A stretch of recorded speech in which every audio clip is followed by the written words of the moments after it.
Thank you very much, Caroline. I'd like to thank the Kennedy Library not only for this wonderful award, but for a really magical past 24 hours. The dinner last night, the ability to personally tour the Kennedy Library, the opportunity to bring my daughter here this morning and have her see the wonderful artifacts and help start teaching her about this very special era in American history. It's important that our children remember, they learn and remember, and my hat's off to this library for making sure that they can understand. There were a lot of great and courageous people who have won the JFK Lantern, and I'm very proud to be among them.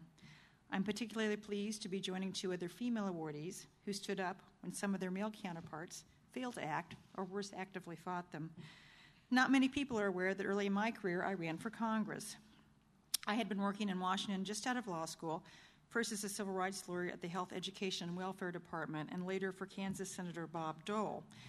Senator Dole gave me and the many other women on his staff a chance to have a meaningful voice in the policy debates and politics of that time. And then, particularly back then, this was still largely a male-dominated world. But I was really pumped working for Senator Dole, and I wanted to do more, so I ran for Congress. I was up against a front-runner who was a prominent and well-financed banker of all things, perhaps some irony in that. And I campaigned very hard against him, but it turned out to be a very close race.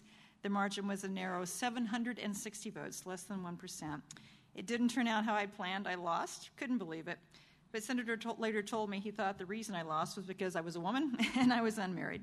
So that just made me all the more determined to take on new challenges. And I'm happy to say the country has come a long way since then. There are lots of women in Washington now in key positions and with a seat at the table in the meetings. So unfortunately, as we are hearing today, we're not always listened to even when we make it into the meetings.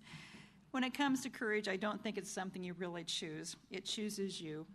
One thing that happens when you get caught up in an economic crisis of this magnitude is that the press starts doing profiles on you.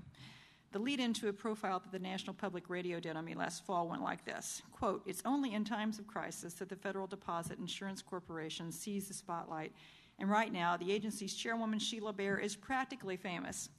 Well, that's what I mean. Courage chooses you, and it takes courage to face these profiles, I'll tell you that. I think it's easier to lead the FDIC and close banks, but anyway, it's all about the cards you're dealt and where you're sitting at the time, and I'm certainly sitting at the head of a very, very wonderful agency, nearly 6,000 people strong now.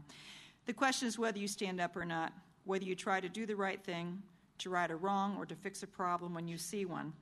For me, maybe because I grew up in Independence, Kansas, a small rural town, I am very direct. My family tell me that I'm too direct, and that's probably true. But I did want to make sure that our policies help the average homeowner on Main Street, not just the large financial institutions on Wall Street, because we could see the train wreck coming, and working families needed protection too. Robert Frost liked to say that a banker is someone who gives you an umbrella when the sun is shining and takes it away when it starts to rain. Well, we set out to prove him wrong at that adage when we took over IndyMac Bank as conservator. And during the time we were conservator, we restructured nearly 14,000 loans to keep families in their home. And by preventing these families from going into costly foreclosures, we actually saved an average of $45,000 per modified loan for the bank. But most importantly, we proved that systematic loan modifications could work, providing a template that other banks began to use and now serves as a cornerstone of the President's National Loan Modification Program. We weren't really trying to be significant or to do something great or even courageous. We were just trying to do something that seemed to, have a lot of common sense. But seeing what was happening, we couldn't stand on the sidelines and be insignificant by doing nothing. There is no finer profile of courage and tenacity, I think, and verve than Senator Ted Kennedy. I had the privilege of working with him and his staff when he and Senator Dole combined forces on issues like the Voting Rights Act extension of 1982 and enactment of the Martin Luther King holiday bill. Despite his health, he fights on for what he believes is right, not least of all his passage of health care reform.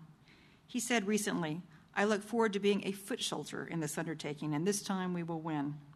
Well, true leaders are willing to lock arms with the foot soldiers, and true heroes are willing to do what's right, regardless of credit.